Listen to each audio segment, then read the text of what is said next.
कैसन कवि चार रंग भूमिका के अंदर भाव देते हैं। आइए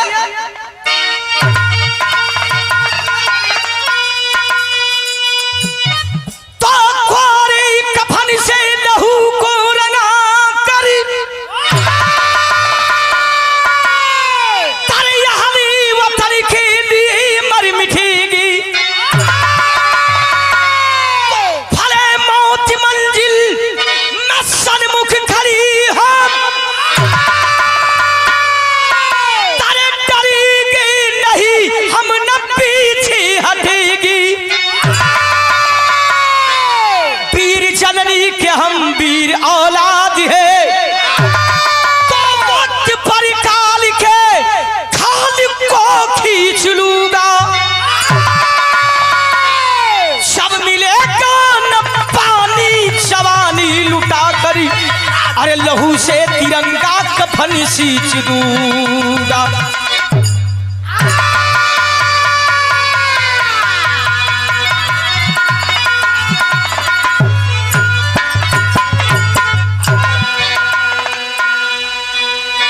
और पुनः सम्मानीय हमारे विधायक जी के सम्मान में सोनाग्राफी सेंटर मुबारकपुर शैलेश कुमार यादव जी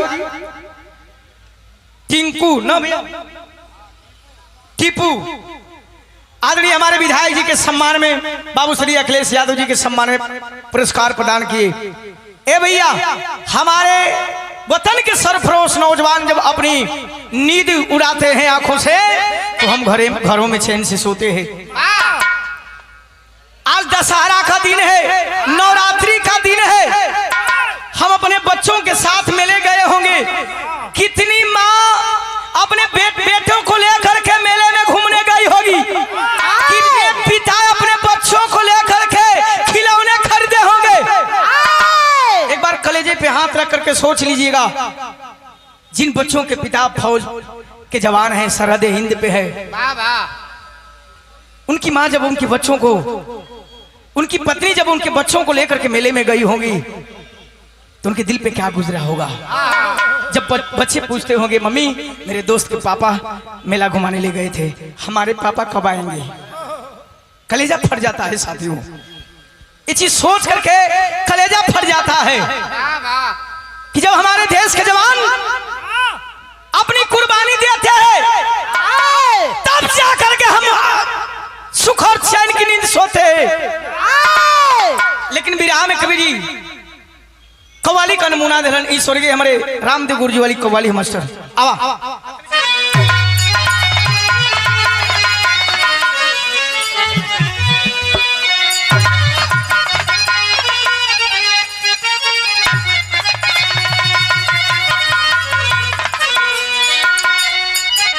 एक गीत के हमारे स्वर्गीय रामदेव गुरु जी गावे, कैसे गावा?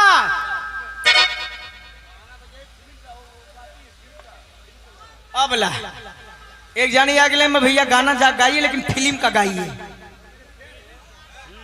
ठीक ठीक ठीक हो जाई, सब जगह जगह न चली।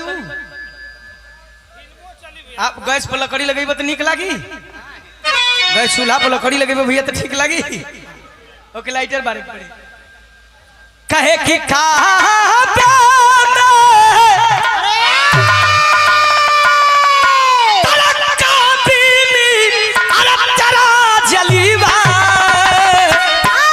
काशी में नजारा है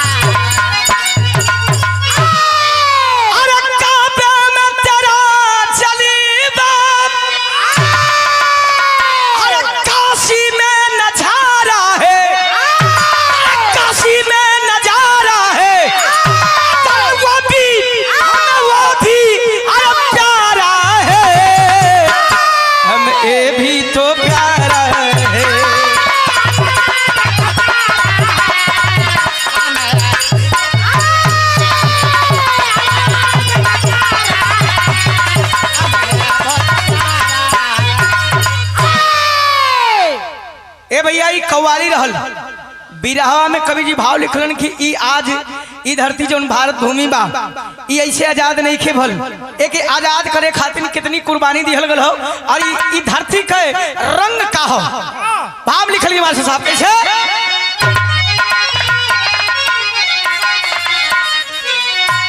कहे कि खूनो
और 100 रुपए का अमूल्य पुरस्कार भावी प्रधान गुजर पार धर्मेंद्र यादव साई सिटी जीएनपुर स्ट्रीट 3 क्षितिज राय सठियाव साहब की ओर से इस भाव पे 100 रुपया और 100 रुपए का पुरस्कार हमारे बड़े भैया अखिलेश हमारे विधायक जी के सम्मान में माननीय अखिलेश यादव जी गरीबों के मसीहा हैं विकास पुरुष अखिलेश यादव जी मुबारकपुर विधायक जी के सम्मान में शैलेश कुमार यादव जी टीपू एक बार जोरदार ताली बजाएं भैया सम्मान कर रहे हैं हमारे विधायक जी के सम्मान में हम कलाकारों का आदर सम्मान कर रहे हैं बहुत बहुत बधाई ई धरती खून से सींचल बा एक रंग कोई बदल ना पाई इहवे से कहानी का शुरुआत होता विराह में जोड़ी छन से भाव लगी कहानी कैसन बा केकर बा कब कबा तरी से ध्यान दे भावी विधायक धर्मेंद्र यादव टीम मुबारकपुर विधायक अखिलेश यादव जी के सम्मान में 27 में सरकार बनेगी क्या बात है तो यही से कहानी की शुरुआत होती मास्टर साहब कैसे आइए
हम जान गए पहलवान आदमी हो एक ठहाई हो हमार टेरिया हो रिश्ता में इसे हमार सार लगल रिश्ता क्यों छुपावे वाले चीज नहीं है ये कौन बात बा भाई आई ऐसा रिश्ता होला ए रिश्ता के आगे सब फेंका होला ये कहत हूं फाड़ दे के नुहा जानत क्यों शरीरिया देख के काम करब उ ढलकिए ना तू के फाड़ दे दसांग का बोरा का करी हैं दसांग का बोरा AK Yadav new garage service M का लिख लें सर्विस एवं सेट्रिंग। अच्छा 101 रुपए का पुरस्कार भैया के प्रणाम। आई सन 1971 में सन 1971 में हमारे देश के सरफरोश नौजवानों ने आवाज दिया उन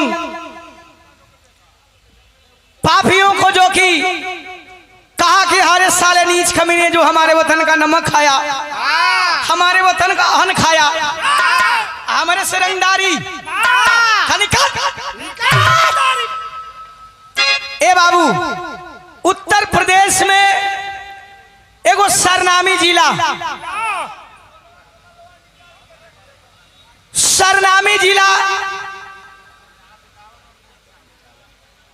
इटावा जौने जिला के आज के भूतपूर्व सीएम माननीय श्री हमारे राष्ट्रीय अध्यक्ष अखिलेश यादव जी हैं। उस इटावा जिला के अंतर्गत एगो गांव मानिकपुर का रहे वाला सुखी संपन्न परिवार, माई का नाम संध्या, बाबू का नाम हरिश्चंद्र यादव, एक गो बेटवा एक गो बिटिया। बेटवा का नाम राजेश जो फौज का जवान है बाबूजी, और बिटिया का नाम विभा बतावल गई। छुट्टी से घरे आल हो, बहन कॉलेज करे चल जाए, बहन कॉलेज करे चल जाए, और जब छुट्टी से घरे आल हो माई बाबू एगो सुंदर घर परिवार दे करके बियाह तय कर दिलन। निके निकल राजेश का बियाह तय भइल हो भैया, बारात भी गई, बारात वापस भी आ गई, विवाह सुखी संपन्न परिवार हुआ, कोनो दिक्कत ना भइल। आज अब दुल्हन घरे आइल बात एगो हमन के हिंदुस्तान का प्रथा बा, नई नवेली दुल्हन आवेली, गलत नहीं भैया था, नई नवेली दुल्हन जब घरे आवेली तब दौरा में डेग नवाला वह रस्म पूरा होता। आगे आगे कार्नर राजेश बधाई गीत माई बहिन दुआरी पगावत है, और पीछे दुल्हनिया गीता का खून जोड़ल बा। जब वही दौरा में डेग नावत आगे बढ़लन तब तक एगो घटना घटल, बिरहा में भाव बदलत मास्टर, और 100 रुपए का पुरस्कार पुनः मुबारकपुर सोनाग्राफी सेंटर शैलेश कुमार यादव जी, टीपू गुजर पार हिरौला, टीपू अखिलेश यादव, टीम अखिलेश यादव जी विधायक जी, गरीबों के मसीहा और गरीबों के रहनुमा आप साहब के सम्मान में 100 रुपए का पुरस्कार वीरेंद्र यादव पूर्व महाप्रधान, अनिल यादव जी पूर्व बीडीसी साहब। आप सब गार्जियन के बहुत बहुत प्रणाम। आखिर यहाँ घटना का घटन मास्टर भाव लगता,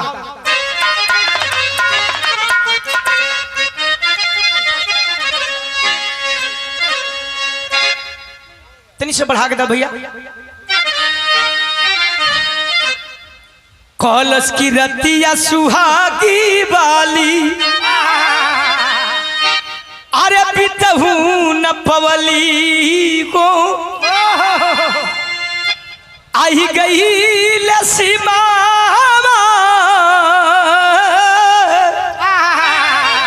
सितार मोरी बाबूजी। जो दौरा में डेग नावत आगे बढ़लन, एक बाबूजी डाकिया आकर के चिट्ठी थमा दिया, साहब जय हिंद साहब, अब काहे के पैर आगे बढ़ावे जा, वही दौरा में डल्ले होन, चिट्ठी वही दुआरी पर खोलत होन। दुल्हनिया जब रहल तनी पढ़ल लिख रहल, ऊंच एड़ी वाली सैंडल पहले तनी से और उजका के ताकत है कि काली खलबा यही कंधा पर से ताकत ही आए, और छुप छुपा करके पढ़त होन। उनमें लिखल का रहल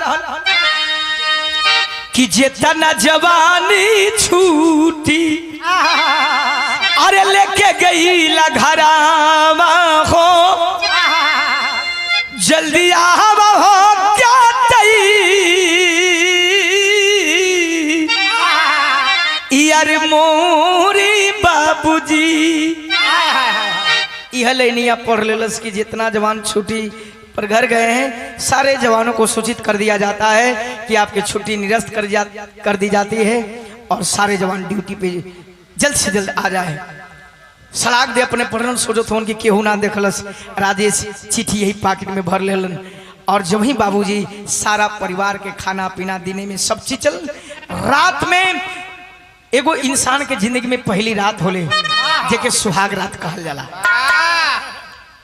जेके सुहाग रात कहल जाला। ई अजीब रात होले, उहे सुहाग वाली रात,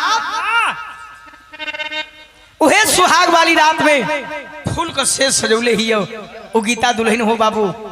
कारण राजेश सारे साथियन से मिलजुल के खाना पीना खिला पिला करके आए अपने सुहाग वाली कच्छ में प्रवेश कलन। यहाँ कलन बड़ी पुरान तरह लगत है मास्टर, खवन तरज बा।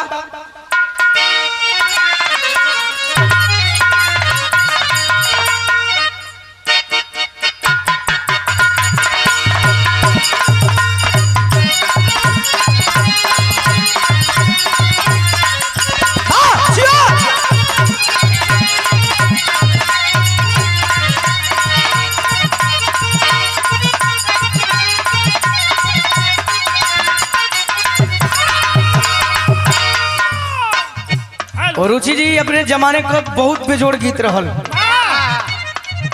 जौन छोटी छोटी लड़का गाँव सो आउ कितना तो लड़की ड्रेस, हेलो ड्रेस पहले छोड़ दिली और सम्मानीय भावी प्रधान धर्मेंद्र यादव गुजर पाठ टीम विधायक जी मुबारकपुर। एक बटन दबाना, 2 अखिलेश जी को जिताना। 27 में सरकार जरूरी है। हमारे विधायक जी सम्मान में हमारे बड़का भैया सम्मान किए, बहुत प्रणाम नमस्कार बाम। उहे गीत बाकी हाई रे ओ लाली हाई रे कजरा।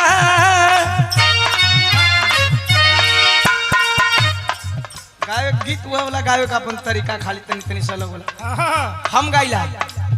अरे हाई रे लाली हाई रे कजरा।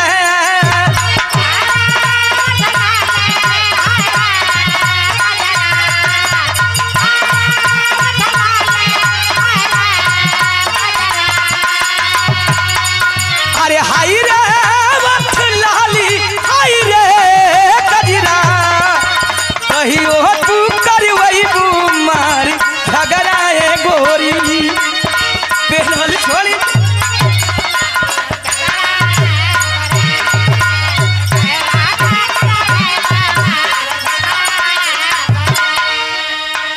ई गीत रहल, लेकिन सुहाग वाली सेज पर वो गीता दुल्हन हो भैया। ध्यान से विरहा पर ध्यान रहे। गीता दुल्हन फूल का सेज सजौले बा, फूल का सेज सजा करके जो वही कारण राजेश पहुंचता है आंचरा लगा के गोड़ धैलस। हमारे दीवान जी जन्मभूमि चंदौली और कर्म भूमि वर्तमान में आजमगढ़ ए आशीर्वाद के रूप में प्रदान किया गया। वो पहले का संस्कारी रहल मेहरारू। रुचि सुना, पहले का मेहरारू जितना चाची माई दादी हुई अचरा लगा के गोड़ धर निकुल। आजकल का न वही, अगर मर्द गयल अगर सुहाग रात होके चाहे कहीं जाते होके तो कहे है मना है वो गोड़ ना धरी हम। पहले का चाची माई अचरा लगा के गोड़ धर, वही अचरा लगा के गोड़ धैलस। मीठा पानी दे दिया। राजेश हाथों पर से पानी उठाया, एक मिठाई का टुकड़ा उठा के मुंह में डलस। घूंघट में गीता है बाबूजी, आंखों से झरझर झरझर आंसू चल रहे हैं। पानी तो जरूर मीठा खाया, जो ही पानी पीना चाहता है नजर पड़ गई अपनी दुल्हन गीता के चेहरे के ऊपर। कहा कि गीता आज मेरी सुहाग रात है, मैं कल ड्यूटी चला जाऊंगा। कौन सी ऐसी कमी हो गई कि आज तू रो रही है, तेरी आंखों में आंसू है। दुल्हन रो के कहतिया, का कहे कहे पहली मुलकतिया सुहाग की रतिया। हमके कोनो कमी नहीं है, आप हमके हमारे भगवान से भी बढ़ के बानी। पूछलन कि रोवत काहे हो? तब कहे अरे पहली मुलाकातिया हाँ सुहाग की रतिया।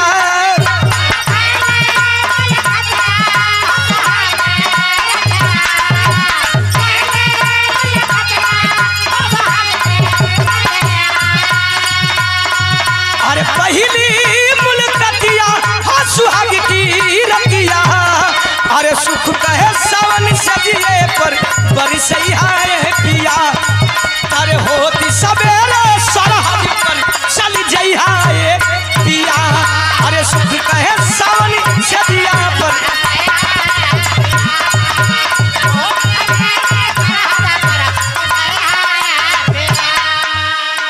मुस्कुराया कर्नल राजेश कहा कि पागल, एक बात याद रख, सीना उतान करके रख, तू एक फौजी की दुल्हन है, सबको नसीब नहीं होता है फौजी। गौर कर खलस हो साहब, जौने दिन आपसे बिया तय भल वही दिन हम समझ गए कि हम एगो बहादुर भारत के बेटा का पत्नी बने जाते। वो चीज का दुख ना हो। जब लड़की नैहर से ससुराल आती है इस घूंघट में लाखों करोड़ों सपने संजो करके जाती है। मैं अपने पति की सेवा करूंगी, सास ससुर की सेवा करूंगी, घर का मान सम्मान बढ़ाऊंगी, लेकिन मेरा तो सब कुछ होगा, लेकिन मेरा सुहाग मुझसे दूर होगा। एक एगो दुख बा। अरे कबले भी लिखा बन के भी रही नीला।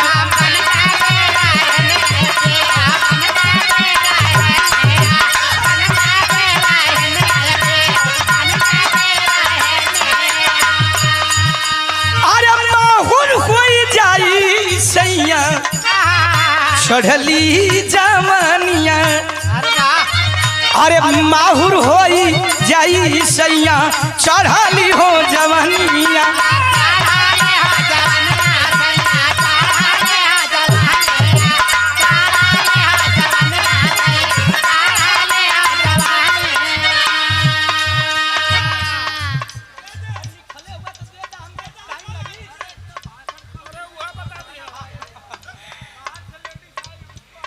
और मंजेश यादव ग्राम प्रधान मुंडरा सराय सदर विधानसभा आजमगढ़ 101 रुपया भैया के बहुत प्रणाम और 100 रुपये का पुरस्कार। भैया आप बैठ जा, रुचि के गावेदा। इतना आदमी में यही इनको सबसे बड़ दीवाना हो, चिन्ह उनके पहले तो ही बढ़ जाए कहे। अरे पहली मुलाकातिया हाँ सुहाग की रतिया।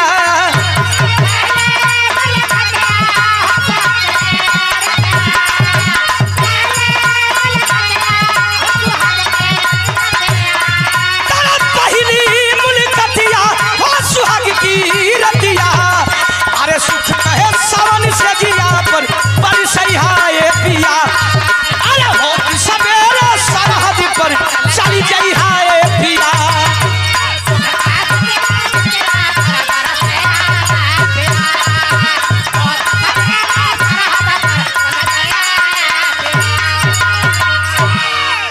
और भावी प्रधान गुजर पार धर्मेंद्र यादव टीम मुबारकपुर विधायक जी अखिलेश यादव जी के सम्मान में प्रतिनिधि चंदन यादव सुराई आ भैया और 100 रुपये का पुरस्कार। पुनः मुबारकपुर सोनाग्राफी सेंटर शैलेश कुमार यादव जी टीपू टीम अखिलेश यादव जी विधायक जी के सम्मान में गरीबों के मसीहा, गरीबों के रहनुमा। ए भैया बड़ी निके निके सुहाग रात बीतल। आज सुहाग रात बीतल बा, सुबह भइले यार कर्नल राजेश अपन ड्यूटी पर जाए खातिर तैयारी करे लगलन। बैग में सामान भरे लगलन। दुल्हन सामान भरत हिय, आरती उतार करके अपने सैया के विदा कैलस। जब वही घरवा में से बहरवा निकलन, जब वही घरवा में से भैया जब वही घरवा में से अगनवा में अलन। अगनवा में जानत हुआ के वह माई संध्या बैठल है, अपने बचवा के वर्दी और पेटी में देखली हो भैया, तनी से मुड़ी घुमा लेनी। जाता है कर्नल राजेश, अब माई का पाँव छोलन, माई का पाँव छू के कहलन कि खरे माई हम ड्यूटी पर जाते ही हमसे काहे ऐसे मुंह छुपाओ तड़ू। रो के मतारी कलश कलश देखा हो भैया, कहल जाला कि माई तो माई होली। माई रो के यही अचरा से अपने बेटा राजेश का चेहरा पूछो थी, कल के रे पगला हाई वर्दी पेटी पहरे ले ना इतना सुंदर लागे ले, यही से हम चेहरा पर घुमा लें कि कहीं हमार नजर न हमारे बाबू के लग जाए। दौड़ करके माँ को गले में अखबारी में पकड़ ले लस, हरोवे लगलन दोनों मतारी बेटा कलश की करे पगली। जौने दिन पैदा कैली एक घर के चार कोना में नाच के पैदा कैली, वो दिन तोर नजरे ना लगल। जौने दिन मिस मार के 18 साल का कैली, वह दिन नजरे ना लगल। जौने दिन अपने बेटवा के तिलक लगा करके देश के सेवा करे खातिर भेजली, वो दिन नजरे ना लगल। आज तो नजर लगता है। माई का पांव छुलन हो भैया, आज जब माई का पांव छुलन निकलल हो ड्यूटी के लिए, तो वहां का स्थिति परिस्थिति का बिरहा में भाव बदल गई मास्टर साहब।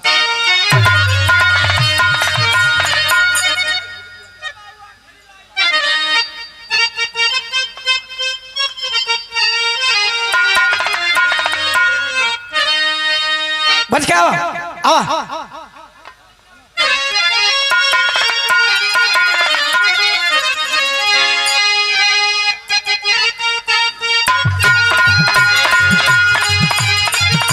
गीत बहुत पुरान बा लेकिन बहुत मजेदार गीत बा। कोनो में हरारू कहते हैं, एगो पर्दा बढ़ावा तो भैया,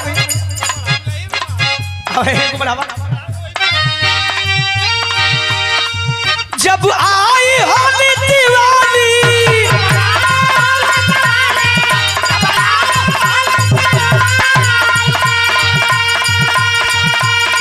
सैया ले आयो चुनरी लाली,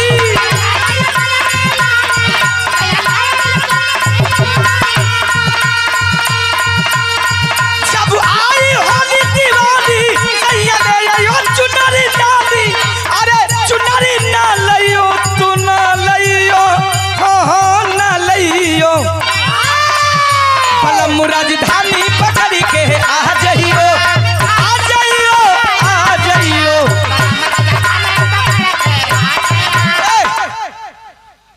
जवान चला है, माँ का आशीर्वाद लिया।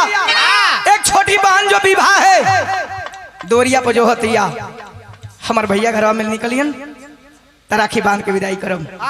आए है बाबूजी राखी कलाई में बदलस, चंदन का टीका लगा करके अपने भाई कान्हा राजेश को विदा करती है और वादा कैलस, कह दिया कि बताओ कहिया ले आइबो। कलन की पगली चिंता मत कर, हम आई तबे तो के डोली में बैठा के विदा करब, अपने हाथ से तो के डोली में बैठा के विदा करब। बन की आंखों का आंसू नहीं रुक रहा है बाबूजी। परिवार से जुदा होता है जब फौजी नौजवान तो दर्द किसी मौत से कम नहीं होती है। छलान जब सरहद पे पहुंचा है तो वहां का स्थिति परिस्थिति का बिरहा में भाव लगी मास्टर।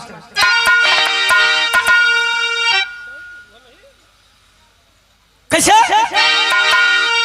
संग में चोलन का टोली,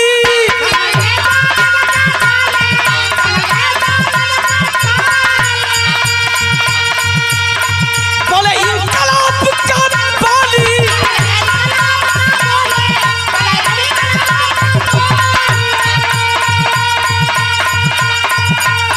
संग में चोलन का टोली, बोले इनकलाब का बाली। सीमा पर जाके दखल दी हले, और दखल दी हले, और दखल दी हले समारी में, समारी में, समारी में खेला जल्दी हले, जल्दी हले हो जल्दी हले समारी में।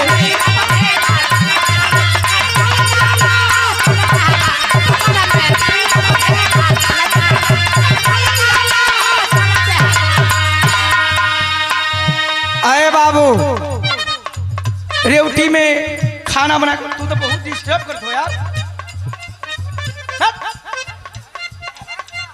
बंद कर दे का कहता है जब ड्यूटी के दरमियान जवान रेवटी से खाना वाना खा करके सारे हथियार से लैस होकर के जब चला है, उस समय का भाव लिखल गई। अरे हिमगिरी भी ललकारे लगल, अंबर की उतारे लगल बाबू,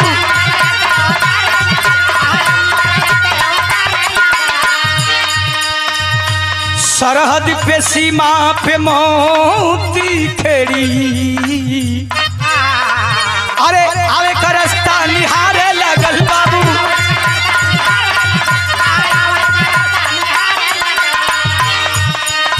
जन ले के कोने गोली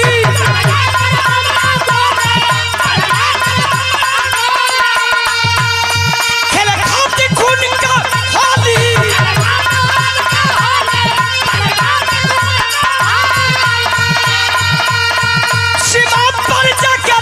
दिहले और दखली दिहले हो दखली दिहले समारी में बघेला चल दिहले हो चल दिहले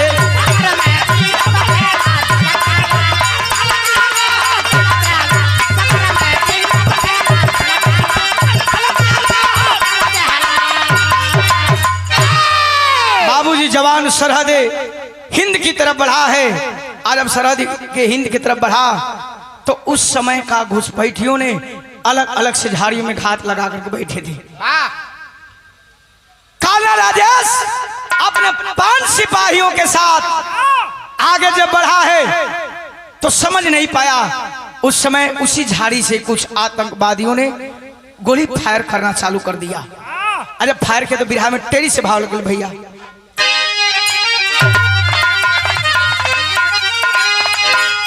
अरे लड़ैया पीछे गईली बिरना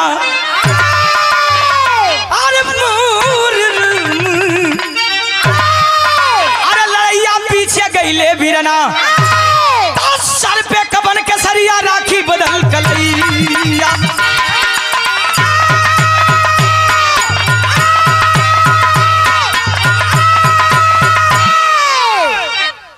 लड़ैया पीछे गईले बिरना सर पर कफन के सरिया राखी बदल कलैया।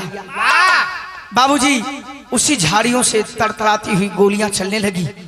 घुसपैठी घात लगा करके बैठे थे मुबारकपुर सोनाग्राफी सेंटर शैलेश कुमार यादव टीपू जी, टीम अखिलेश यादव जी मुबारकपुर, विधायक जी गरीबों के मसीहा और हम सभी के अभिभावक। विधायक जी के सम्मान में प्रदान किया गया और ये 50 रुपए का पुरस्कार यादव मेडिकल हॉल के तरफ से, 51 रुपए का पुरस्कार बीडीसी लाला यादव नूरपुर सराय हाजी आप साहब की ओर से प्रदान किया गया। बाबूजी कर्नल राजेश देखा कि हमारे आंखों के सामने एक झाड़ी से गोली निकली और एक हमारे साथी का छटपटा करके प्राण निकल गया। रुका नहीं बाबूजी और साथ करके निशाना गोलियां चलाना चालू किया। तो यहाँ एक लाइन तर्ज लगा था मास्टर साहब, कैसे?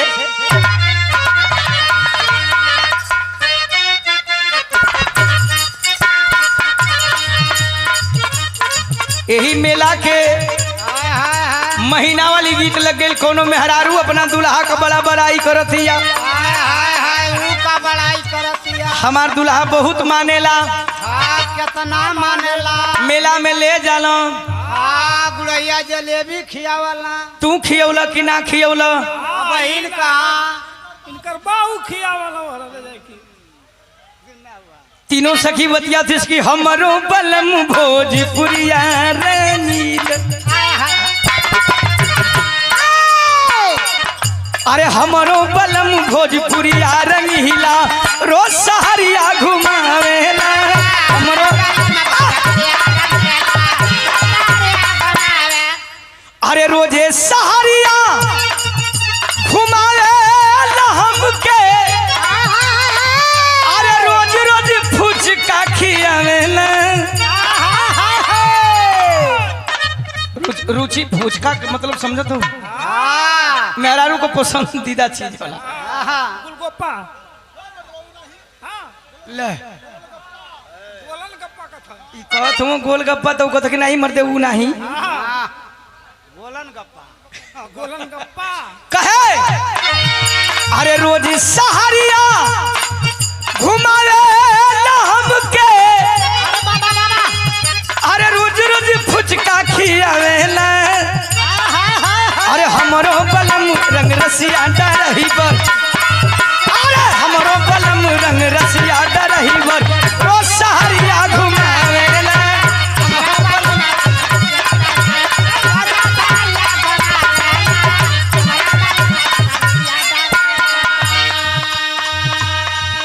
ई मनोरंजन खातिर गीत हमन कलाकार गाइला तने से मिजाज फरहर रहे, लेकिन आंखों के सामने कार्नर राजेश का एक साथी बाबूजी जब सीने में गोली लगती है तड़फड़ा कर गिर पड़ा, छतिया के राइफल तड़तर तड़तर गोली चलत है। हर सारे जवान जितने हैं अपना निशाना साध करके चौकन्ना हो गए और चलाने लगे। कार्नर राजेश चला रहा है, उसमें का भाव लगल का मास्टर, अरे जंगी जमनमा जंग में जाके, अरे जंगी जमनमा जंग में जाके खुल तो होली मनावेला, जंगी जमनमा जंग में,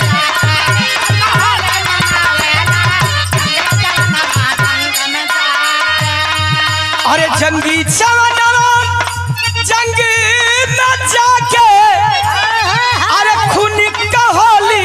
मनावेला,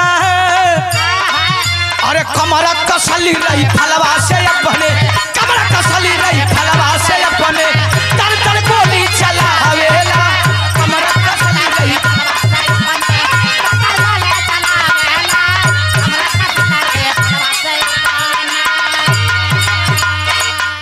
बाबूजी दोनों तरफ से धुआंधार फायरिंग चालू बा, चौक चौक के कार्नर राजेश गोली चला रहा है।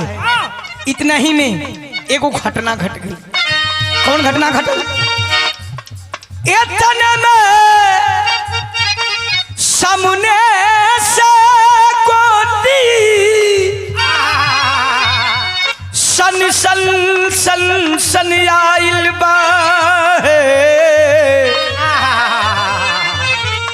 बीरवा के बन करके मऊतिया, अरे छतिया बीच समाइल बा।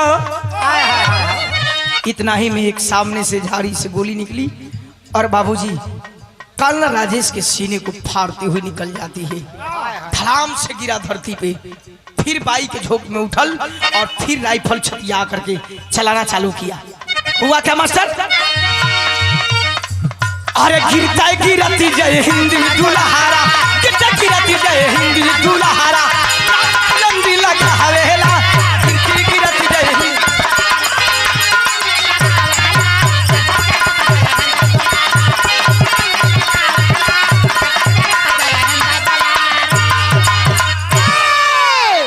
बाबूजी जमीन पे गिरा, बाई के झोंक में उठल, फिर राइफल उठोलस, तरतर तरतर से मरलस। 4-5 लोगन धाराशाही हो गए, धाराशाही हो गए।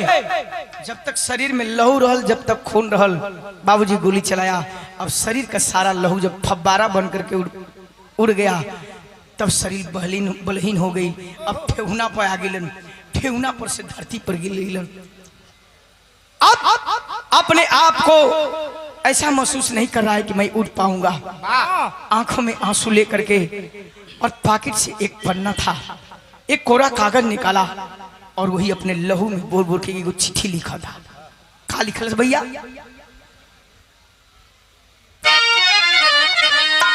कहे भारत माँ का सच्चा सपूत, भारत माँ का सच्चा सपूत, जननी का कर्ज चुकाया है,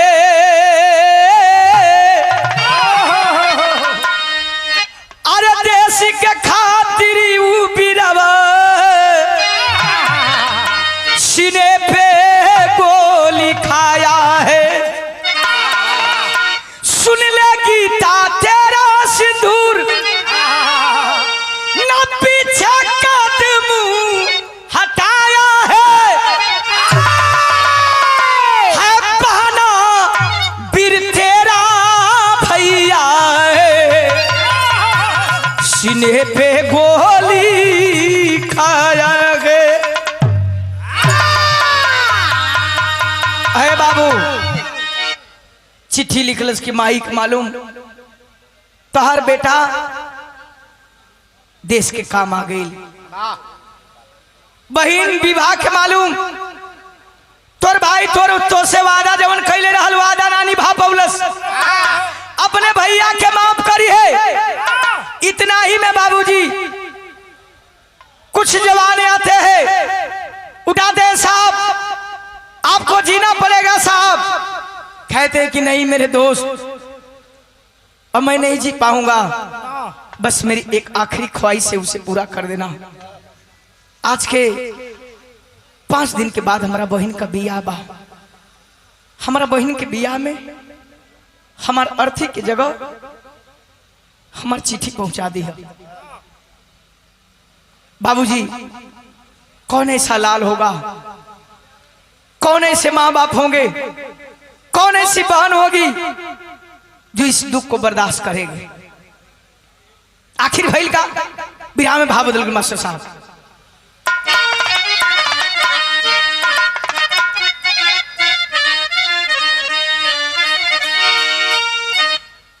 वहे गीत बा, जैसन गीत बा वैसन बिरहा का भाव बा।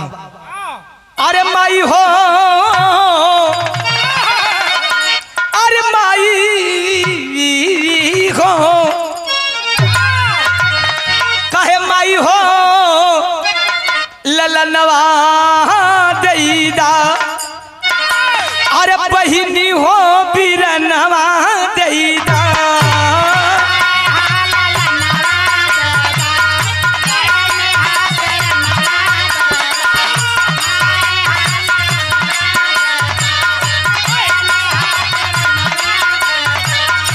देशवा के खातिर अपने, देशवा के खातिर अपने अधिकार तनवा देईदा।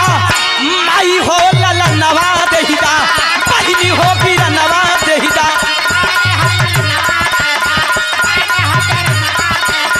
देशवा के खातिर अपने अधिकार तनवा देईदा। माई हो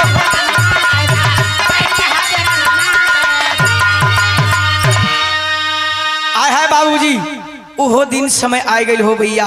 यार बहरवा सरहद पे भैया का लाश, भैया का अर्थी, भैया का लाश वही ताबूत में सजावल जात बा। यार से लाश चलल और वहर बहन के दुआरी पर बारात आइल बा। वहर बहन के दुआरी पर बारात आइल बा। गांव घर के लोग चिंतित बालन, माई बाबू चिंतित बालन। का भइल? जवान को फोन नहीं खिला गो, जवान को मोबाइल स्विच ऑफ बा। अच्छा तो गांव के जन प्रधान जी रहलन, कहलन कि चिंता मत करा भैया, लोग उनकर भैया ना हो तो हमन है ना। बारात के खातिरदारी में सब लोग लग गई, बारात के खातिरदारी में सब लोग लग गई। अब धीरे धीरे यह पहर हो गई बियाह होखे वाला। गांव का प्रधान जी रहलन, कहलन कि चाची, ए चाचा अब लेट मत करा, लोग बियाह का मुहूर्त निकल जाता, बियाह संपन्न हो जाए। आखिरकार बाबूजी विवाह मंडप में दुल्हा जब गईल बा, दुल्हा विवाह मंडप में जब गईल, सिंदूर दान का समय आइल बा। तो एगो आजकल के नौहन का एगो ई परेशानी है। दुल्हा हठिया गईल, हमके मोटरसाइकिल चाहिए, तब जाके सिंदूर दान करो। लोग कहलन कि सब कुछ मिली भैया, राजेश के आवेदा, राजेश आ जाइए तो करे बात हो के सब कुछ मिल जाई। लेकिन वो काहे के माने जा, कल जब से गाड़ी ना मिली तब से हम बियाह ना करब, तब ले सिंदूर दान ना करब। मैं हलचल मच गई, बारात से लेकर के घरात में दुल्हा मड़वा में नंगिया गई बा, अड़िया गई कि ना हमके गाड़ी चाहिए, तब बियाह करब, सिंदूर दान करब। दौड़ल गेलन बाबूजी, कान राजेश के पिताजी के कान में आवाज गई, बारात के खातिरदारी में रहलन। दौड़ल गेलन, हे तो पगड़ी उतार के हो भैया, वही दुल्हा के पैर पर रख दिलन। कहलन की बेटा हमार मर्यादा तोहरे हाथ में बा।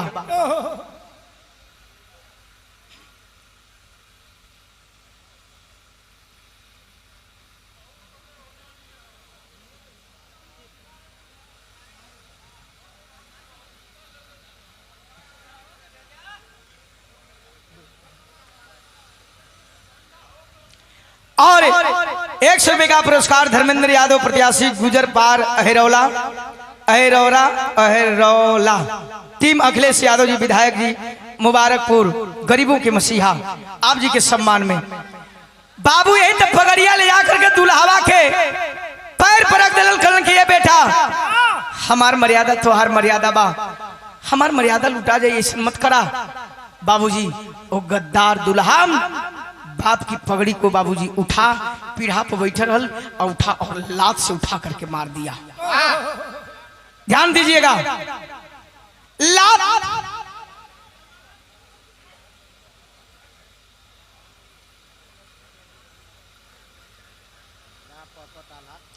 लात से उठा के मरलस।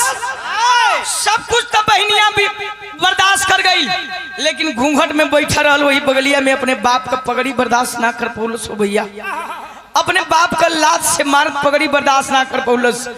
घूंघट जो काढ़ी हुई थी, दुल्हन के रूप में बैठी थी, उठा करके घूंघट फेंक दिलस कलश और उठा दौड़ के पकड़लस कालर दुल्हा, पकड़लस कालर और कहलस की खरे नीच कमीना, जब तू एक बाप की इज्जत करना नहीं सीखा तो एक दुल्हन की इज्जत क्या करेगा। कालर पकड़ के मरलस 3-4 थप्पड़ा मरलस, सूर्य के झौड़ियाए लगल। आज झौड़ियाए लगल तो दौड़ के गई घरे में। अब भैया को वही लाइसेंसी राइफल रहल, भैया का लाइसेंसी राइफल खूंटी पर टांग रहल, तोड़लस, गोली लोड कैलस और लोड करके छतिया करके जब मड़वा में पहुंचल तो वही पीढ़ावा पर दुल्हावा बैठल हितवा लगौलस छाती में, कहलस की बोल तो के गाड़ी ना चाहिए, तूने मेरे बाप की पगड़ी को लात से मार दिया, जिन्होंने मुझे इस धरती पे लाया। कहलस की ये गोली है नहीं पड़का है। कलश उठ, अब उठा था ऐसे ही कि टंगड़ी का पता। तब तक बिरहावत तेरी से चढ़ल मास्टर कैसे कहलस की अरे बनली तारे बनली, अरे बनली बघिनिया बहिनी,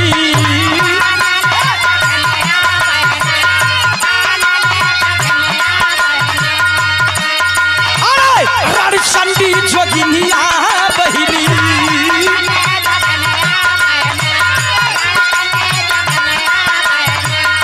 ले कराई फल पहुँचल, ले कराई फल पहुँचल, भवनिया बहिनी, बहिनी रणचंडी जोगिनिया बहिनी।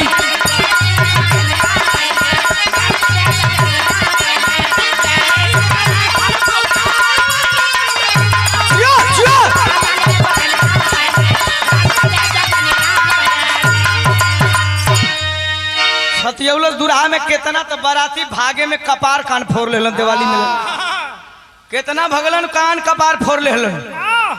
अब ओ समय का हालात खाई, अरे धाई धाई दूल्हा के, अरे धाई धाई दूल्हा के सिनवा में मरिलस गोली,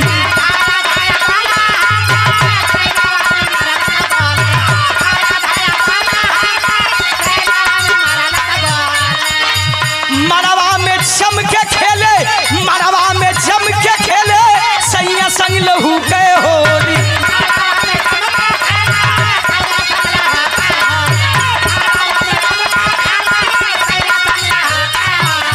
अरे माहुर काई भी हलिया पर, माहुर काई भी हलिया पर, चढ़ानी जवनिया बहिनी, पानली बधनिया बहिनी, रणचंडी जोगिनिया बहिनी।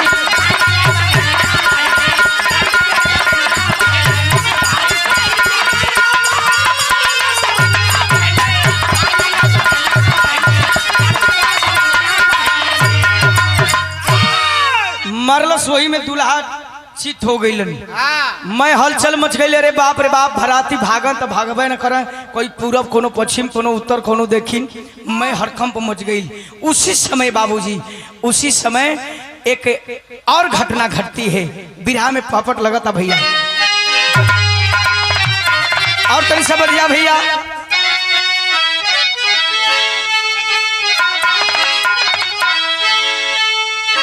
अरे डूब गया है, तब बाबू डूब गया है, मातम में घर अंगना रंगना लू के, महावर में हदी कर में कंगना रंगना लू के।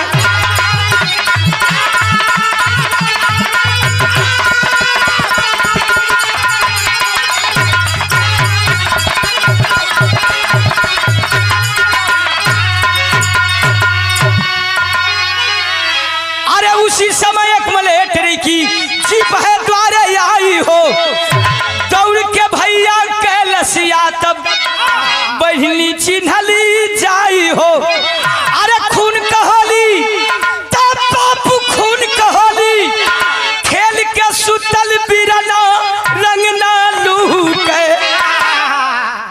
आया है बाबूजी जो वही हड़कंप मचल उसी समय तिरंगा लहराते हुए उस एक मिलिट्री की गाड़ी आती है आकर के पंडाल के कुछ दूरी पर लग गई। आज पंडाल के कुछ दूरी पर लगल बा उस समय सब लोग हल्ला शोर कर दिलन लागता कि राजेश आ गेलन हो भैया। ते वही बहिनिया के कान में आवाज गई कि हमारे भैया आ गेलन। दौड़ के जात बा हमारे भैया कहाँ हुन। 4 जवान बाबूजी उस मिलिट्री की गाड़ी से ताबूत भरी लाश कान्हा राजेश की बाहर निकालते हैं। रात अधियाइल बा कम से कम लगभग 1 से 2 बजे बा। आज वही बाहर निकालते हैं ताबूत का जब खोलल गई ढक्कन खोलल गई तिरंगे में लपेटा हुआ भाई की लाश देख करके टूट पड़ी बहन। आज अब टूट पड़ल बा हो भैया उस समय का भाव आलास लिखल गई। हुआ क्या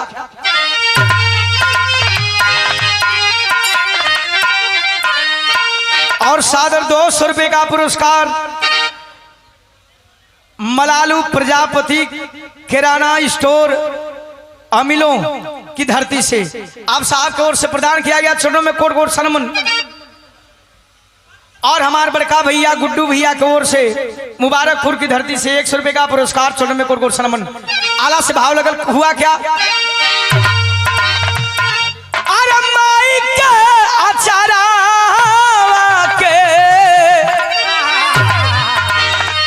अरे मोती हो सुगनवा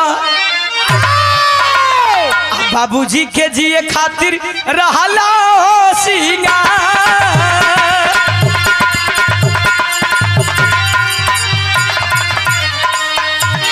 अरे बहिनी के अचरे का मोती हो सुगनवा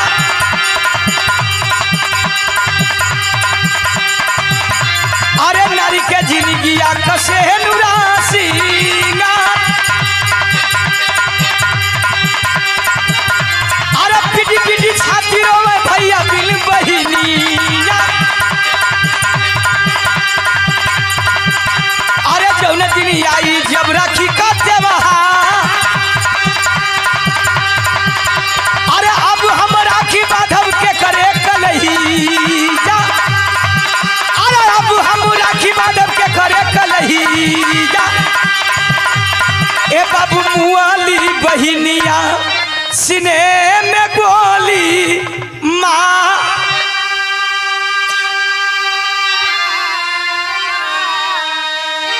आय है बाबूजी। जवान भाई की लाश एकलौते भाई की लाश जब देखती है वो विभाम कलश की सिंदूर सजे से पहले उजड़ गई। आज हमार सिंदूर सजल ना सुहागिन भी ना भइली आ तबले हमार भैया का लाश आ गई। इस जमाना में जी के का करब दुनिया के लोग हमके ताना मरिहन। वही तोड़ करके फिर भागल गई घरे में जौना रहे फलवा से अपने दुल्हावा के मरले रहल। वही में फिर गोली लोड कैलस। गोली लोड कैला के बाद फिर बाबूजी लगा करके और ही दाढ़ी में ट्रेगर दबा देती है। धड़ाम से पूरी खोपड़ी उधिरा गई। उस समय का खुशी का माहौल जो था गमगीन हो गया। लेकिन दुल्हनिया जो अपने सैया के सथवा में एक दिन बितौले है वो ओकर ना आंख से आंसू गिरत बा आ ना ही तो कुछ बोलत बा। एक टक वही सैया के चेहरवा के निहारत या निहार के कलश की का हो अबो कैल तो हाई देखा तारा हाई घर तो शमशान बना देला। उस समय वो करती है क्या बाबूजी विधा में खड़ी से भाव लग गई। बड़ा तनी बढ़ा बढ़ जा एक और बढ़ जा।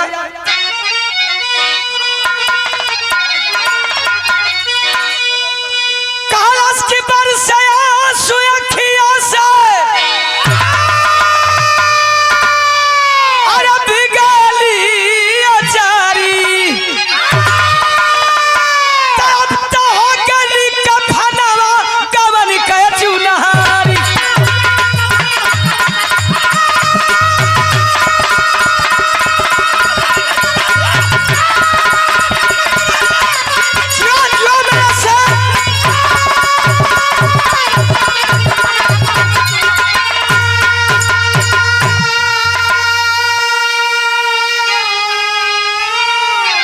सवेर भइल धीरे धीरे पूरे क्षेत्र जवार में खबर मिल गई, खबर खलबली मच गई।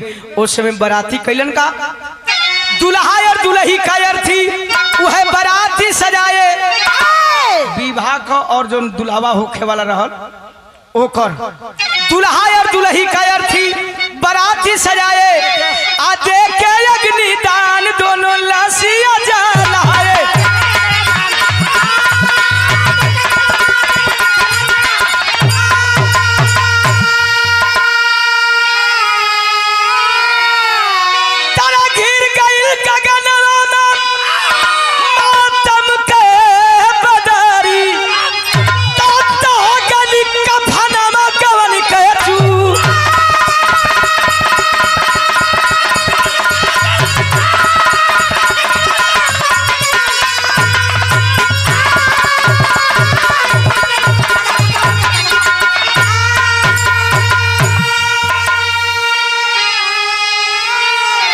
अब बचल के माई और बाबू एगो दूहे दुल्हरिया हो भैया। कलश माई बाबू के ढांढस बजाओ थे, ढांढस बधाओ थे कि बाबू तुहार बेटा ना हो तो तुहार हम बेटा बन करके तुहार हर एक सपना पूरा करब। कैलस का ये हर गीता चंदन के सजाली हली चितावम अरोवली से जरिया साथे जिंदगी कमितावम तरहाया चलानी